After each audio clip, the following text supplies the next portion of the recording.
बिस्मिल्लाहिर्रहमानिर्रहीम, अस्सलाम वालेकुम। मैं हूं आपका होस्ट चौधरी इरफान ज़ेर, आपको स्पोर्ट्स ऑन में वेलकम कहता हूं।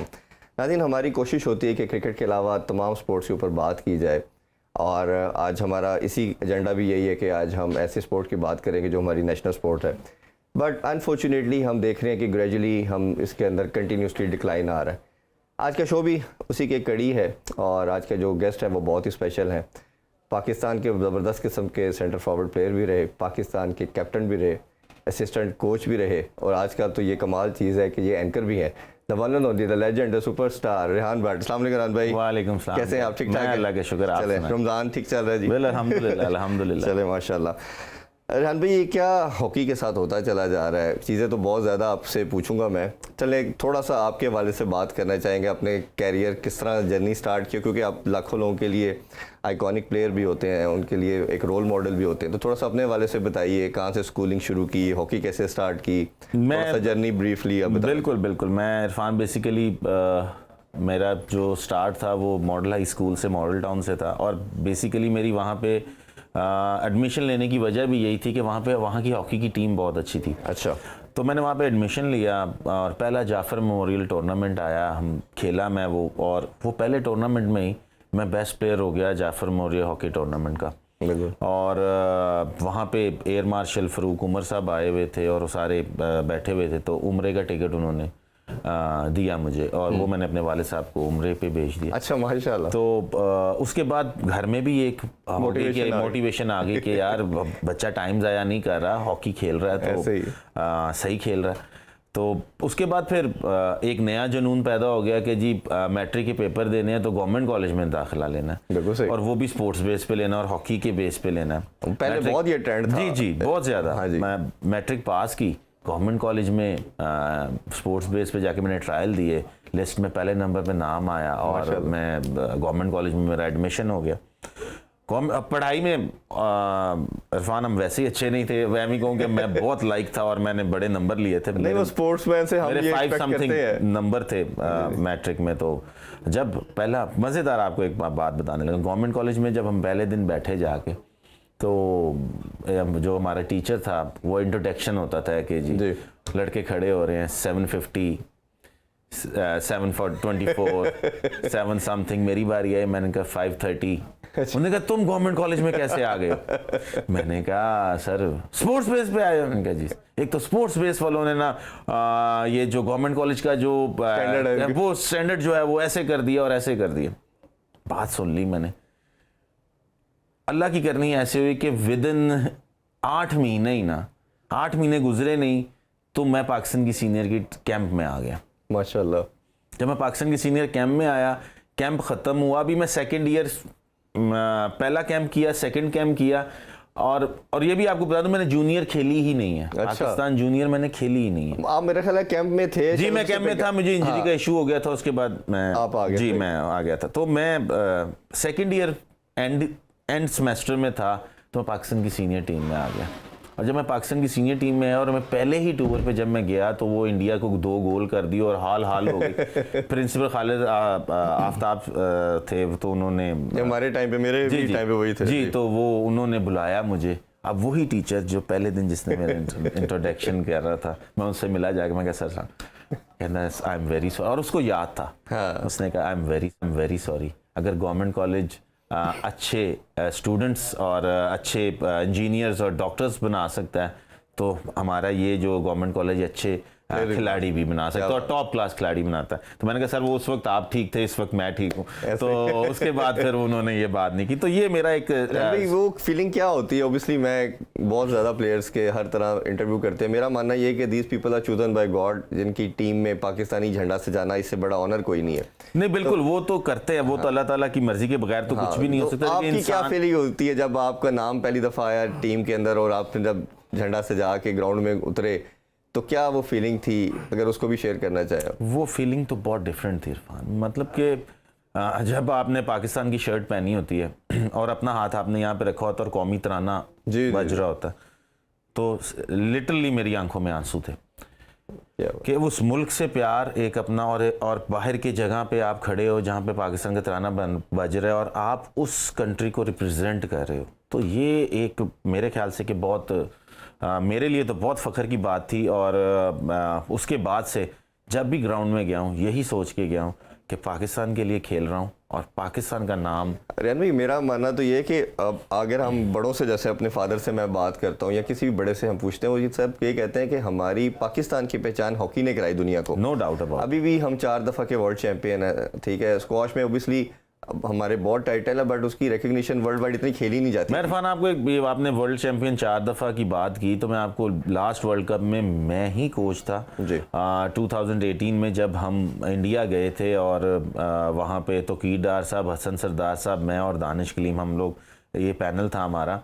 तो जब हम ओपनिंग सेरेमनी पे गए थे तो शाहरुख खान उसको होस्ट कर रहा था। अच्छा। और वो हर टीम के कप्तान को स्टेज पे बुला रहा था। और जब पाकिस्तान की बारी आई तो शाहरुख खान ने जब ये अपने मुंह से ये कहा है कि 4 टाइम वर्ल्ड चैंपियन पाकिस्तान, और पाकिस्तान कहीं भी नहीं है, मतलब कि पाकिस्तान टॉप 10 में भी नहीं है।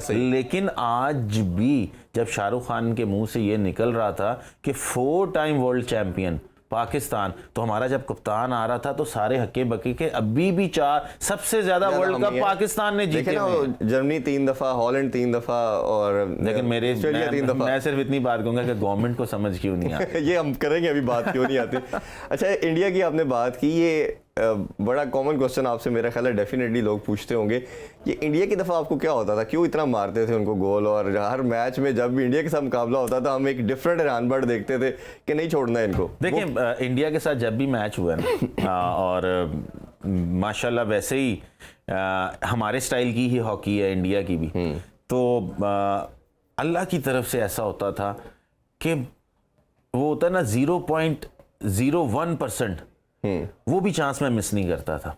सही। और वो अल्लाह की तरफ से होता था कि अगर मुझे इतना सा भी चांस मिला ना तो मैंने वो अवेल कर लिया इंडिया के खिलाफ। तो हम जलंधर में थे और कोच उस वक्त हमारे आसिफ बाजवा थे, तो उनका केपीएस गिल प्रेसिडेंट था इंडिया का हॉकी फेडरेशन का। जलंधर में सीरीज हो रही थी और हम यहाँ पे 3 मैच जीत के गए हुए थे, वहाँ पे हमने 3 मैच जीत लिए हुए थे। तो डिनर था, वहाँ पे केपीएस गिल खड़ा हुआ था, उसने मुझे बुलाया अपने पास। उन्होंने कहा कि पाकिस्तान ने तनकीद दिता है, वो पंजाबी था। हाँ। पाकिस्तान ने तनकीद दिता। मैं कहा अल्हम्दुलिल्लाह, बड़ा कुछ है, नौकरी है, सारा कुछ है। कहता यार नहीं, जिन्हें गोल तू सानू कीते ने ना ऐ तू अगर इंडिया लो हो गए पाकिस्तान नु कीते उन्होंने तेरा इत्थे मुजस्मा लग गया होता। मैंने उसको कहा, मैं कहा सर ऐसे तरह ही है। लेकिन अगर आप इंडियन प्लेयर्स की बात करते हैं, हॉकी प्लेयर्स की, तो इंडियन स्टेट्स ने उनको बहुत ज़्यादा सेट कर दिया हुआ, और उन्होंने उनकी एक जैसे कहते हैं ना क्रेडिबिलिटी, वो ऐसी कर दी है, वो इतने कॉन्फिडेंट हो चुके हुए हैं कि कॉन्फिडेंस की भी बड़ी बात होती है इरफान, कि अगर आज आपका प्लेयर, उसको घर का फिक्र ना हो और उसको ये पता है कि मेरे घर में इतने पैसे पड़े हुए हैं कि मैं घर चल रहा है, तो वो उसका कॉन्फिडेंस लेवल ही डिफरेंट हो जाएगा खेलने का। ऐसे ही इंडिया का हो गया हुआ है, इंडियन प्लेयर्स। सर, आप मुझे वो शहबाज सीनियर का इंटरव्यू किया तो उन्होंने बताया कि मैं तो बड़ा हैरान हूँ, इंडिया तो चले हम सबको मालूम है कि 8-10 साल से जो काम हॉकी है या इवन कबड्डी में कर रहा है, वो बांग्लादेश का मुझे बता रहे थे कि बांग्लादेश में जो लीग हुई है उसका इंफ्रास्ट्रक्चर वगैरह जो देखा, जो स्टेडियम, जो तमाम चीज़ें, वो बियॉन्ड इमेजिनेशन है, हम पाकिस्तान सोच भी नहीं सकता। तो जो हमसे 1971 में पैदा हो रहा है, वो अगर आज डेवलपमेंट इस तरह की कर रहा है, चीज़ों का सोच रहा है, हम किस जगह पे हैं। चले हम मसाइल की तरफ आ जाते हैं सारा। बिल्कुल, मिसाइल की तरफ आना चाहिए। मैं आपको आपकी बात का एक जवाब दे दूं कि अगर बांग्लादेश जो हमसे अलहदा होकर ये चीज़ें कर रहा है, आज के बाद अभी थोड़ी और साल बाद आप कहेंगे कि अफगानिस्तान भी हमारा हिस्सा था, आज वो इधर चला गया और हमारे रुपये से तो वो अफगानी रुपया ऊपर चला ही गया है। अभी आपने साल बाद अफगानिस्तान को भी यही कहना है हमारे बारे में, क्योंकि हम लोग कुछ करना नहीं चाहते। चले वो मसाइल के ऊपर हम ग्रेजुअली डिस्कशन करते हैं। रन भाई, आप वो पहले प्लेयर थे जिन्होंने मेरे ही शो में बात की आके प्रो लीग में जो एक ज्यादती की गई हॉकी के साथ, जुल्म किया गया, मैं तो उसको क्राइम समझता हूँ। बिल्कुल, कि जो पाकिस्तान हॉकी को फंड नहीं दिया गया और प्रो लीग में हमने पार्टिसिपेशन नहीं की, उल्टा फाइन देना पड़ा और हम जो ओलंपिक से बाहर हो गए। जी बिल्कुल। तो आपने वो बात की, ये दर्द या ये चीज़ें क्यों हाईलाइट नहीं की जाती? और दूसरा एक जो इंसिडेंट था फिर एशियन गेम का हमें देखना पड़ा, एशियन एशिया कप हो रहा था, अगर वो डायरेक्ट क्वालिफिकेशन थी वर्ल्ड कप की, फिर वो एक और हिट पड़ी, अभी वो भी ब्लेम समझ नहीं आता किस पे डालें। सही। वो जी 12वां खिलाड़ी अंदर चला गया ना, हमने कभी इससे पहले प्रेसिडेंट कोई देखा ना कभी ऐसा सुना कि 12वां खिलाड़ी चला गया। सही। तो ये दोनों को कैसे देखते हैं? ये ऐसी बड़ी ज्यादतियां हमारे हॉकी के साथ ही होगी, बाकी मसाइल तो हम शायद सेपरेट डिस्कस करते हैं। ये तो वो चीजें थी जो बिल्कुल एक सामने रख के हमने खुद ज्यादती की अपनी। सर मुझे आप ये बताएं, अभी तक किसी को सजा मिली है कि जो प्रो लीग पे जिन्हें टीम नहीं भेजी या जिन्होंने खुद इनकार कर दिया कि हम प्रो लीग पे नहीं जाएंगे, अभी तक किसी को सजा मिली उनमें से? मेरा ख्याल है तो वो भी उन्हीं के हाथ में सब कुछ है। तो फिर अगर आपने सजा ही नहीं देनी, अकाउंटेबिलिटी नहीं करनी, तो फिर फायदा क्या है? मेरे बोलने का क्या फायदा है? मैं तो बोल के चला जाऊंगा। मैंने तो आज से मेरे ख्याल साल पहले आपके साथ शो किया था, तो मैं तो बोल के चला गया था, लेकिन वो इशू बड़ा हाईलाइट हुआ ना, दुनिया पूरे पाकिस्तान और दुनिया को पता चला कि ये क्या ज्यादती की गई। इशू हाईलाइट हुआ तो क्या उसका नतीजा क्या निकला? क्या हुआ? कुछ भी नहीं हुआ इरफान, कुछ नहीं होना। यहाँ पे हमारी जो नेशनल गेम है उसको बहुत पीछे फेंक दिया गया। ये प्रायोरिटी में से नहीं रही। आपके वजीर आजम साहब जो हैं वो भी यही समझते हैं कि हॉकी, अच्छा यार इस फाइल को साइड पे कर दो, बाद में देखेंगे इसका क्या सीन है। लेकिन उनको ये पता नहीं है कि 1960 में जब रोम ओलंपिक्स हुआ था, तो उसमें जब गोल्ड मेडल पाकिस्तान ने जीता था, तो लोग, पूरी दुनिया के लोग नक्शे पे पाकिस्तान ढूंढते थे कि पाकिस्तान है किस जगह पे। तो आपको दुनिया के अंदर रिकॉग्नाइज स्पोर्ट्स में किसने कराया? हॉकी ने। आपकी नेशनल गेम आपने बनाई इसको, तो आज आप उसको पूछते ही नहीं है। ये सब गलत है कि हमारे पास टैलेंट नहीं है। हमारे पास आज भी बहुत टैलेंट है, सिर्फ और सिर्फ ध्यान देने की जरूरत। अच्छा, एक मिनिस्ट्री के अंदर भी, एक आईपी मिनिस्ट्री के अंदर, जी आईपीसी मिनिस्ट्री में आपका आपने पार्टिसिपेशन मुझे पता चला की थी, और आपने बड़ा दबंग किस्म का स्टांस लिया था। क्या हुआ था, अगर उसका अहवाल भी बताना चाहे? सर कुछ भी नहीं हुआ, बोल के आ गया था, जैसे आपके शो पे बोल के चला जाता हूँ, इसी तरह उधर भी बोल के आ गया था। हुआ कुछ भी नहीं। मेरे ख्याल से वजीर आजम साहब के पास टाइम ही नहीं था कि वो इन चीज़ों को देखते, इन मामलात को देखते। तो अभी भी आज भी वैसे ही चल रहा है जैसे पहले चल रहा। अच्छा, ये पैटर्न चीफ क्रिकेट में भी ऑब्वियसली प्राइम मिनिस्टर हमें मालूम है, और हॉकी में भी इस तरह ही है। बट अगर हम देखते हैं कि क्रिकेट के अंदर कोई सीरीज़ बुरी जाती है या रिजीम ऊपर गवर्नमेंट की चेंज होती है, तो हमने देखा कि चेयरमैन फ़ौरन चेंज हो जाता है। हॉकी के अंदर हम देख रहे हैं 2015-16 से ब्रिगेडियर खालिद साहब भी हैं। क्या उनका काम अच्छा है? क्या ऐसी रीज़न नज़र आती है कि वो कुछ भी हो जाए, कोई भी रिजीम आ जाए, कोई भी गवर्नमेंट आ जाए, वो बैठे हैं, वो चेंज नहीं हो रहे, और हॉकी का जो डिक्लाइन है वो नीचे से नीचे डिप करता चला जा रहा है? सर हॉकी का तो डिक्लाइन चले हो ही रहा है। मेरे ख्याल से ब्रिगेडियर खालिद खोखर साहब एक लकी इंसान है कि अब हॉकी को कोई पूछता ही नहीं है, ना गवर्नमेंटल है ना लोग। क्योंकि मेरा ख्याल है आप रैंडमली अगर यहाँ से बाहर निकलें और किसी से आप 5 हॉकी के खिलाड़ियों के नाम पूछ लें, आपको कोई नहीं बता सकेगा। ये मेरा चैलेंज है आपको कि 5 खिलाड़ियों के नाम आप रैंडमली नीचे चले जाएं। कैप्टन का नहीं पता होगा जी जी जी, आप ऐसे करके माइक लेके कैमरा ऑन करके चले जाएं और आप क्वेश्चन करना शुरू कर दें, आपको पूरा दिन गुजर जाएगा, 5 खिलाड़ियों के नाम नहीं पता लगेंगे। बिल्कुल ठीक बात। और उसकी वजह यही है कि खालिद खोखर साहब इस वजह से प्रेसिडेंट है पाकिस्तान हॉकी फेडरेशन। अच्छा, एक और चीज़ भी मेरी नज़र से गुजरी, पंजाब सिलेक्शन कमेटी एक बनी, उसमें इनके जो भाई हैं कर्नल आसिफ साहब, जी जी जी, वो उसके मुगालबन मेंबर सिलेक्शन कमेटी, और एक जो दूसरे the selection chairman selection committee, और ताहिर शरीफ साहब जो थे वो मेंबर सिलेक्शन कमेटी, ताहिर शरीफ गुज्जर। हाँ, ताहिर शरीफ गुज्जर। इनके हवाले से बड़ी कंट्रोवर्सी एक मीडिया में भी सुनने को आई, लेकिन बात फिर दब जाती है हॉकी को, क्योंकि हाईलाइट नहीं किया जाता। क्या सुनने में आई? इनके भाई हैं और भाई को ये ओहदा चेयरमैन बना दिया गया। तो ये जब सिलेक्शन, आप अपने भाई को, जो नेपोटिज्म की हम क्रिकेट में बात करते हैं, अगर यही सब कुछ अगर हॉकी के अंदर भी रहेगा, आपको नहीं लगता कि यही चीज़ें फिर आपको नुकसान पहुंचा रही है? सर देखें, जो कर्नल आसिफ नाज खोखर साहब हैं वो इस वक्त सेक्रेटरी भी हैं पंजाब के, ठीक है, और चेयरमैन सिलेक्शन कमेटी भी इस वक्त पंजाब के। वो जब ये लाहौर कलंदर का ये जो चीज़ें हुई थी कि उसके सिलेक्शन कमेटी के चेयरमैन हैं। देखिए, जब एक ओहदा आपके पास पहले है सेक्रेटरी का, तो आपको सिलेक्शन में नहीं आना चाहिए। मेरा अपना एक ज़ाती ख्याल है, आपको किसी और को चांस देना चाहिए। आपको किसी अच्छे प्लेयर को चांस देना चाहिए, किसी अच्छे सीनियर ओलंपियन को चांस देना चाहिए, जिसको हॉकी की थोड़ी बहुत समझ हो। मेरा ख्याल है कि मैं अगर गलत नहीं हूँ तो कभी भी इंटरनेशनल हॉकी में मैंने तो नाम नहीं सुना, लेकिन आई डोंट नो कि शायद कोई एक आधा मैच खेला हो, लेकिन मेरा नहीं ख्याल कोई मैच खेला होगा उन्होंने, जो इस वक्त कर्नल आसिफ नाज खोखर साहब हैं। इनसे बहुत बहुत अच्छे पंजाब में प्लेयर्स पड़े हुए। आप सेक्रेटरी पंजाब हैं, सर आंखों पे आपको बिल्कुल होना चाहिए। लेकिन ये जो उहदे हैं ना, ये बड़ी टेक्निकल सीटें हैं। अब ताहिर शरीफ गुज्जर साहब का नाम आपने कभी सुना? और मैंने वो पढ़ा था, आपने कभी कोई इंटरनेशनल इवेंट या कोई मैच में सुना? वो भी मेंबर हैं सिलेक्शन कमेटी के। कदीर बशीर साहब मेंबर हैं, चलें वो तो खैर इंटरनेशनल प्लेयर हैं, लेकिन आई डोंट नो कि इस तरह की ये चीज़ें, इस पे मुझे इख्तिलाफ है। अच्छा, एक और भी बात सुनने में काफ़ी आगे, जूनियर हॉकी टीम जा रही है जी वर्ल्ड कप के लिए, और उसमें गालिबन ओमान में होने जा रहा है। अदनान जाकिर साहब को उसमें हेड कोच रखा गया है, उनका भी नाम हमने ऐसा कभी नहीं सुना, तो उनको कैसे देखते हैं एज हेड कोच? क्या ये ठीक डिसीजन है? और एक ऐसा बंदा जिसका कोई एक्सपर्टीज़ नहीं है, और अगर जूनियर बच्चे हमने देखा बड़ा अच्छी परफॉर्मेंस इंटरनेशनल लेवल पे भी अपनी टीम को रिप्रेजेंट कर चुके हैं, तो हमारे पास एक बड़ा गोल्डन अपॉर्चुनिटी नहीं है कि हम इसको कैश इन करते हैं किसी सीनियर को लगा के साथ? देखिए, मैं आपको इरफान एक बात बताऊं, अदनान जाकिर बड़ा अच्छा बच्चा है। इंग्लैंड में वो सारा कॉलेज स्कूल इधर सारा कुछ सिखा रहा है, लेकिन अदनान जाकिर को ये टास्क दे देना कि आपने पाकिस्तान जूनियर टीम का कोच लग के पाकिस्तान को एशिया कप में वर्ल्ड कप क्वालिफाई कराना, it's too early for Adnan Zakir. उसकी वजह है कि आपने उस बंदे को हैंड ओवर कर दी है चीज़, क्योंकि हनीफ खान साहब तो मैनेजर है ना। हनीफ खान साहब तो अपना जो उनका माशाल्लाह पुराना एरा है वो उसके हिसाब से वो कह रहे हैं, लेकिन बेसिकली अदनान जाकिर जो है वो उसको ज़्यादा इंपॉर्टेंस दी गई एज ए हेड कोच। जी as a head coach, first timer, इतना बड़ा टास्क।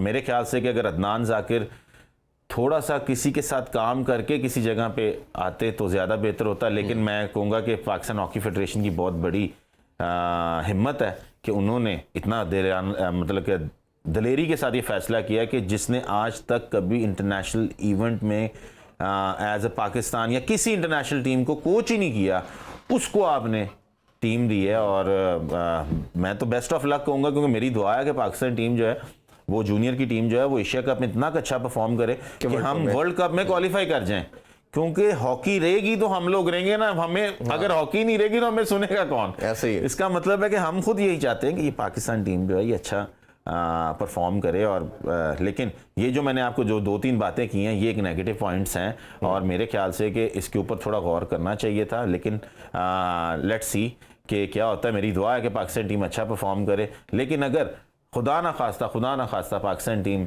अच्छा परफॉर्म नहीं करती और वर्ल्ड कप क्वालिफाई नहीं करती, तो फिर ये बहुत बड़ा डिजास्टर हो जाएगा। चलें अभी एक छोटा सा ब्रेक लेते हैं। ब्रेक से वापस आके मैं आता हूँ कि ये कमेटी भी एक बनी, उसका क्या बना और वो क्या क्या कर रहे हैं, इस वाले से डिटेल में डिस्कशन करते हैं। Don't go anywhere, stay with us. Welcome back in sports on. हम बात कर रहे हैं रेहान भट्ट साहब से। ये रेहान भाई, हम बात कर रहे थे ब्रेक से पहले कि कमेटी बनती है और उसमें कई उनकी सिफारिशात थी। मेनली ये था कि जो ख्वाजा जुनैद ने सारा इल्ज़ाम ठहराया गया जी, जो हमने देखा उन पे बैन भी कर दिया गया लाइफ जी लाइफ टाइम बैन। फिर वो कमेटी के मेंबर भी बने, अब पता चला कि कमेटी में मेंबर नहीं। सबसे पहले तो ये मुझे बताइए कि क्या आपको लगता है कि ये जो मिस्टेक जो थी ये उनकी थी एज ए मैनेजर? सर देखें, जब आप वर्ल्ड कप से बाहर हो गए तो नज़ला किसी ना किसी पे तो गिरना था। तो लिहाजा मेरे ख्याल से अगर फैसला करता तो मैं ये कहता कि जब हेड कोच खड़ा होता है ना, तो मैनेजर पीछे वो दीवार के साथ लग के खड़ा होता है, क्योंकि वो कोच उस वक्त सब चीज़ें देख रहा होता है। तो जब एक्मैन ये सारी चीज़ें देख रहा था, एक्मैन ने चेंज किया, सारा चीज़ें की, हर चीज़ हुई, बोर्ड पकड़ा, चले गए बाहर, आ गए अंदर, चले गए, सारा कुछ हो गया। अब मैनेजर वहां पे खड़ा होके बाजू पकड़ के चेंज नहीं करा सकता जाके, ठीक है। मैनेजर ये ध्यान जरूर रख सकता है कि ऐसे लड़का गया है, ये चेंज हो रहा है या नहीं हो रहा है, लेकिन वो भी कोच ही कहता है कि इसको इसके साथ चेंज कर दो, इसको इसके साथ चेंज करो। बिल्कुल सही। अव्वल तो अब आई डोंट नो, एक्मैन जब था तब डेफिनेटली एक स्केड्यूल, क्योंकि जब लेटेस्ट जब आ गई हुई है उसमें एक स्केड्यूल लग जाता है और टाइमिंग लिखी जा चुकी थी। इस प्लेयर ने इतने बजे अंदर जाना है, इतने बजे बाहर आना है, इतने मिनट खेलना है, इतने मिनट बाहर बैठना है। तो उससे पहले ऑल्टर नहीं किया जा सकता? नहीं, वो जब ये चीजें हो रही होंगी, इसमें मेन जो गलती है ना उस लड़के की है। क्योंकि अगर मैं इंटरनेशनल मैच खेलने जा रहा हूँ, मैं एक प्लेयर हूँ, मैं वहां पे खेलने जा रहा हूँ और मुझे यही नहीं पता है वो प्लेयर अभी बाहर आया या नहीं आया, मैंने अंदर जाना है कि नहीं जाना, उसमें मैनेजर तो कुछ नहीं कर सकता, ना ही कोच कुछ कर सकता। बेसिकली उस प्लेयर पे भी फाइन होना चाहिए था और उस प्लेयर को भी पता चलना चाहिए था कि मैंने ये गलती की है।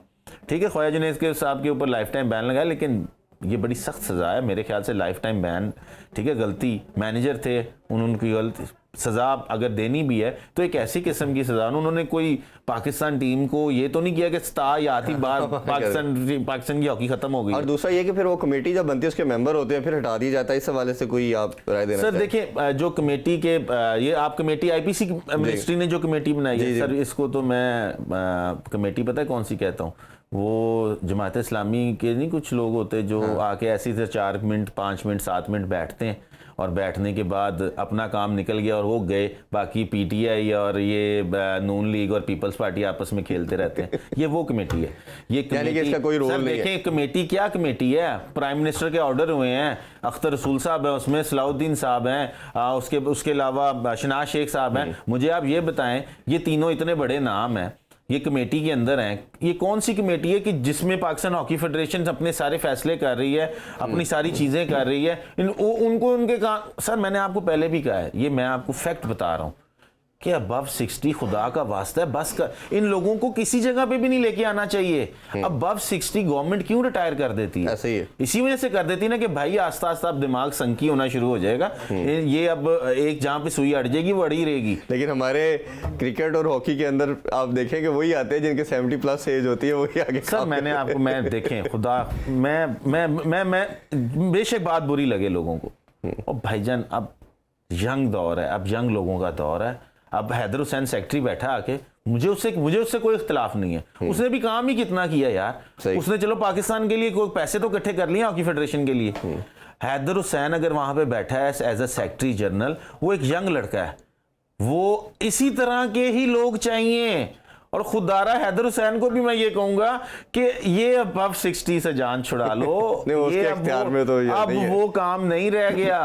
अगर अब 60 पे जाओगे तो कुछ भी नहीं होना, ये ऐसे ही बातें करते रहेंगे और बातें ही। और मैं पाकिस्तान गवर्नमेंट को भी यही कहूंगा, मैं शहबाज शरीफ साहब के आगे भी ये हाथ जोड़ के रिक्वेस्ट करता हूं कि खुदारा बस कर दें। ये बहुत बड़े लेजेंड रहे हैं, अख्तर रसूल साहब बहुत बड़े लेजेंड थे, शनाज शेख साहब बहुत बड़े लेजेंड थे, ये सलाउद्दीन साहब बहुत बड़े लेजेंड थे। सर एक टाइम होता है, उस टाइम के बाद ये चीजें खत्म हो जानी चाहिए। उनको अब एक रिस्पेक्ट दें, उनको ला के बिठाएं कुर्सियों पे, उनसे फैसले ना कराएं। अब जो ग्राउंड रियलिटी में लोग हैं उनसे फैसले कराएं, जो बच्चों की हॉकी को देख रहा है, ग्राउंड में जा रहा है, समझ रहे हैं। अच्छा, एक मसला लास्ट टाइम भी आपसे डिस्कस किया था, अभी भी है, और मेरे शहबाज भाई और ताहिर भाई को बुलाया, और अभी एक हम मैराथन सॉर्ट ऑफ एक करने को भी जा रहे हैं इंशाल्लाह बहुत जल्द। 1-2 प्लेयर्स की अवेलेबिलिटी नहीं है, वो मैं आपसे शो से पहले भी बात कर रहा था, हम सबको बिठाएंगे। हमारा मकसद ये कि आप ये सारे ओलंपियन क्यों नहीं बैठते, ये सीनियर जूनियर और पुराने समय थे, हम बहुत समझदार हैं जो थोड़े से बाद में खेले, जैसे आप लोग हैं शायद। सर हम कोई समझदार नहीं, मतलब सबसे बेवकूफ हम लोग हैं। मैं आपको यकीन माने हकीकत कह रहा हूं, सबसे बेवकूफ हम लोग हैं। मैं कब कहता हूं हम लोग सियाने हैं? हम लोग सियाने हैं ही नहीं। जो भी है इकट्ठे बैठ के हॉकी की रिवाइवल के लिए कुछ करते क्यों नहीं? सर मैं आपको खुद कहता हूं बैठना चाहिए, बिल्कुल बैठना चाहिए। अब मुझे आप ये बताएं, मैं यहाँ पे आपके पास आके बैठा हूं, आपने एक सीनियर ओलंपियन को बुलाया है, अब जब उसने कोई बात की है और मैंने उसको आगे से काउंटर किया है, तो वो कहेगा इसने बदतमीजी कर दी है, इसको बोलने नहीं चाहिए। सारा अपना। और सर मैंने आपको कहा है बस प्लीज, ये अबव 60s खत्म, अब ये चीजें खत्म हो चुकी हैं सर। या फिर आप गवर्नमेंट को कहेंगे आप रिटायरमेंट की एज 70 कर दें, क्यों रखी हुई है? लोग नीचे को आ रहे हैं। अब तो मेरे ख्याल है बाहर के मुल्कों में 55 हो गई है कि अब जिस तरह चीजें हो रही हैं। और यार मैं आपको एक और बात बताऊं, कड़वी जरूर लगेगी लेकिन ये है हकीकत। सारी जिंदगी पिया ये कस्टम में नौकरियां करते रहे हैं, पैसे कमाते रहे हैं, जब वहां से रिटायर हो गया पाकिस्तान की हॉकी फेडरेशन में आके बैठ गए। और खुदारा बस कर दें यार, कितने के पैसे कमाने हैं? छोड़ दें, जान छोड़ दें इसकी, बस कर दें। सारी जिंदगी यकीन माने, जद्दा, दुबई, फ्रांस, आपके जब वहां पे स्टेशन मैनेजर बैठे रहे हैं, हाँ, उस वक्त हॉकी याद नहीं आई, उस वक्त हॉकी ठीक करने का किसी को नहीं पता था। और अब जब रिटायर हो गए हैं, कोई घर में काम नहीं है, घर वाले भी कहते हैं जाएं कोई काम बाहर करके आए, तो आके पाकिस्तान हॉकी फेडरेशन में बैठ जाते। अच्छा रन भाई, एक मसला सबसे बड़ा जो हॉकी का नज़र आता है पेरेंटली, और मेरा ख्याल है रियलिस्टिकली भी यही है, वो पैसों का है। फाइनेंशियली बड़ा ये डाउन चला गया। प्लेयर की बात करते हैं तो वो शहबाज भाई मुझे बता के गए कि जूनियर के लिए वो खेलने गए इवेंट, उनके पास रूम के पैसे देने के लिए नहीं थे। प्रो लीग की हम ऑलरेडी बात कर चुके हैं, एक्मन के पैसे भी नहीं दिए 8 महीने के, उसके भी ड्यूज उसके रहते हैं। ऐसे ही ये कितना अनफॉर्चुनेट है। और अभी जिस तरह आपने हैदर हुसैन का कहा, अभी क्या हालात हैं? सर देखिए, मैं हैदर हुसैन को मैं आपको यही बात कह रहा हूँ, मैं हैदर हुसैन को इस वजह से ये नहीं है कि हैदर हुसैन क्या मेरी कोई दोस्ती है या कोई चीज़ है। मेरे जो देखें, एक यंग लड़का आया अभी, मैं आगे पता है क्या है, हमारे जो पुराने लोग हैं या जो हमसे सीनियर्स हैं वो काम देखना पसंद नहीं करते। वो कहते हैं हैदर हुसैन आ गया या फलाना आ गया, ये आना ही नहीं चाहिए था। हो सकता है उसमें कैपेसिटी हो यार, कैपेबिलिटी हो, उसको काम तो करने दो। वो साल गुजारे, 2 साल गुजारे, नहीं रिजल्ट आता, आप कहते हैं नहीं भाईजान। अब मैं कहता हूं कि इसमें ये कैपेसिटी नहीं है। हैदर हुसैन ने अभी इतने पैसे इकट्ठे कर लिए हैं कि पाकिस्तान जूनियर की टीम भी जा सकती है, डेली अलाउंस भी मिल सकते हैं प्लेयरों को, चीज़ें भी हो सकती हैं जहां तक मुझे पता है। ये एक उसका बहुत ही अच्छा, वो खुद जा के कंपनीज के अंदर पर्सनल मिल रहा है, लोगों से बातें कर रहा है और पैसे ले रहा है। तो ये तो एक अच्छी बात है ना कि पाकिस्तान की हॉकी के लिए कोई काम हो रहा है। हाँ, अब जो फैसले हैं हैदर हुसैन के, वो किस हद तक कामयाब होता है, किस हद तक ठीक है, जिस पे हमने पहले बात की है कि जूनियर की मैनेजमेंट, पंजाब की सिलेक्शन कमेटी, इन चीज़ों के ऊपर इसमें कितनी वो कामयाब होता है, ये बात की बात है। बट अगर आप फाइनेंशियली तौर पे देखें तो हैदर काम कर रहा है और मुझे हैदर को काम करने का मौका दे ना, करे काम, बिल्कुल करे। लेकिन जब 2 साल गुजर जाए, 2.5 साल गुजर जाए, 3 साल गुजर जाए, तो उसके बाद आप फिर हैदर की वो देखें ना कि परफॉर्मेंस वो क्या है, उसने इन 3 सालों में क्या किया है, कहाँ पे हॉकी खड़ी थी, कहाँ पे चली गई है। क्योंकि प्रेसिडेंट साहब का तो कोई एहतसाब करेगा नहीं, तो हम हैदर साहब के ऊपर ही आ जाते हैं, उनको 3 साल दें, जरा काम करे वो। और मुझे बड़ी खुशी होगी कि अगर वो अच्छा काम करके पाकिस्तान की हॉकी को यहाँ पे लेके जाता है। तो मैं आपके सामने पहले भी मैंने कहा है कि मैं हैदर को बिल्कुल भी क्रिटिसाइज नहीं करूंगा, क्योंकि हैदर को अभी टाइम ही कितना हुआ आए हुए, और उसने इस टाइम में इतने के टूर किए हैं, करवा दिए पाकिस्तान की सीनियर टीम के 2 टूर, पाकिस्तान सीनियर के, अब जूनियर के। वो पैसे इसी की बदौलत इकट्ठे हुए हैं और किसी ने इकट्ठे नहीं। अच्छा, दूसरा एक और मसला हमें नज़र आया कोचिंग के हवाले से भी रहता है, जहाँ हम प्लेयर्स की बात करते हैं। आप सब ने, जितने भी हमने देखा, ख्वाजा जुनैद भी किसी ना किसी तरीके से टीम के साथ रहे, आसफ बाजवा भी रहे, आप भी असिस्टेंट कोच रहे, ताहिर जमान ने भी काफ़ी काम किया। लेकिन फिर कहीं ना कहीं हमने लगता है कि कभी एक्मन को ले आते हैं, कभी और किसी फॉरेन कोच की तरफ देखा जाता है। तो क्या इसका सोल्यूशन क्या है? मॉडर्न डे हॉकी चेंज हो गई है क्या? क्योंकि आपने रिसेंट छोड़ा है, तो मेरा ख्याल है आप सबसे बेस्ट पर्सन है इसका रिप्लाई देने के लिहाज से, कि मॉडर्न डे हॉकी को वो समझते हैं बेहतर, या हमारे जो बंदे हैं वो नई चीज़ों को अडॉप्ट नहीं कर रहे। क्या इसका सोल्यूशन क्या है कोचिंग की टर्म? सर, हॉकी बड़ी आसान है, सेम वही चीज़ें हैं, नाम चेंज होते रहते हैं उन चीज़ों के।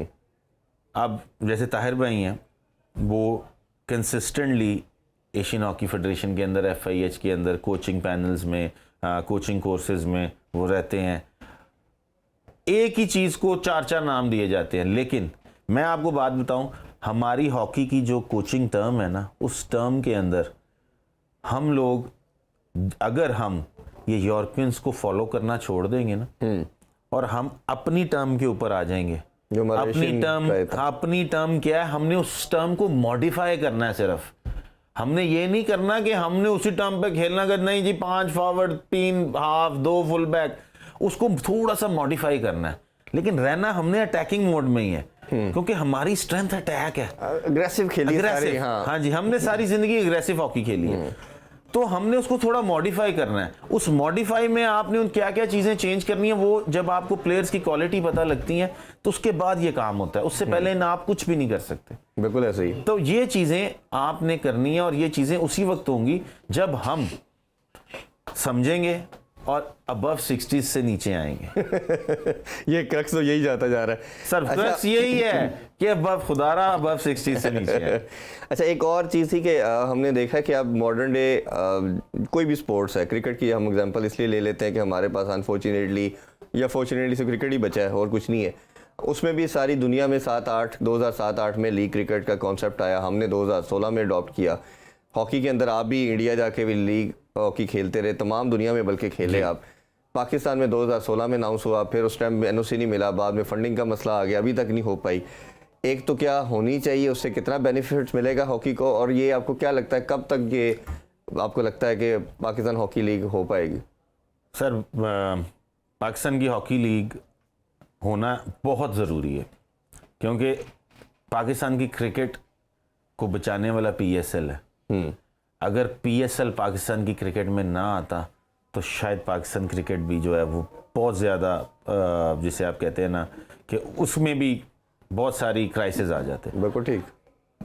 अगर आज विद इन 6 मंथ्स हम ये लीग कराने के लिए लीग करवा लें हॉकी की, और प्रोफेशनली करवा लें, और जो बजट है उस हिसाब से करवा लें, तो मेरे ख्याल से पाकिस्तान की हॉकी को ठीक होने से कोई भी नहीं रोक सकता।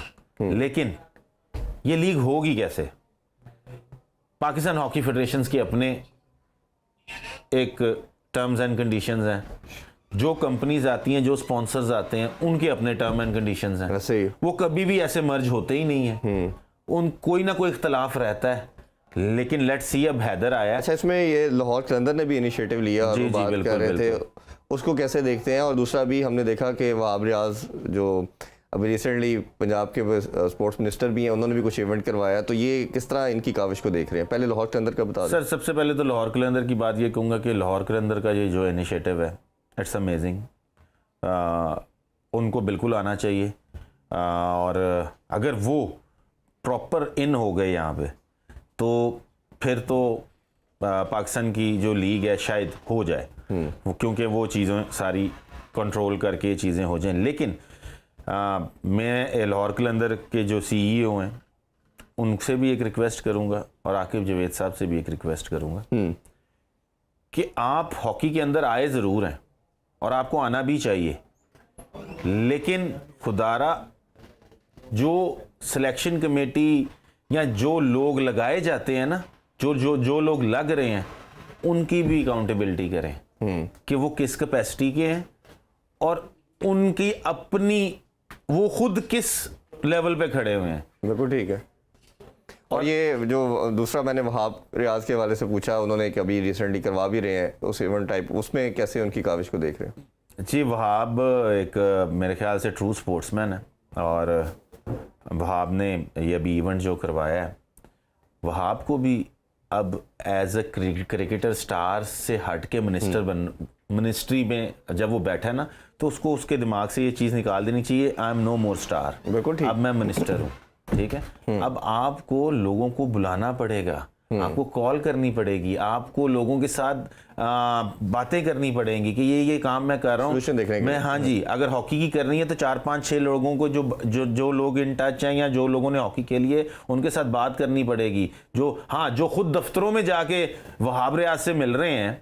वहाब रियाज ने सारी जिंदगी ये चीजें देखी हैं कि जो खुद लोग जाके दफ्तरों में मिलते हैं, उनकी क्या इंटेंशन होती है, या जिनको आप घर से बुलाते हैं उनकी क्या इंटेंशन होती है। ठीक है। तो वहाब को ये चीजें देखनी पड़ेंगी, और वहाब को इन चीजों का पता है कि जो लोग सारा दिन दफ्तरों में बैठते हैं और आके मिलते हैं, वो किस कैपेसिटी के हैं, और जिनको हमने यूज करना होता है, जिनको हम खुद बुलाते हैं घर से फोन करके, वो क्या करते हैं। लास्ट नोट पे कोई मैसेज और कोई चीज़ आपको लगता है कि हॉकी जिस वजह से ठीक हो सकती है, वो प्लीज़ शेयर करें। सर, मैंने तो इरफान एक बात कहूँगा कि सबसे पहले तो prime minister of Pakistan Shahbaz Sharif साहब, मैं फिर एक बार उनसे रिक्वेस्ट करता हूँ, प्लीज़ सर, प्लीज़, ये हमारी नेशनल गेम है, इसके ऊपर गौर करें।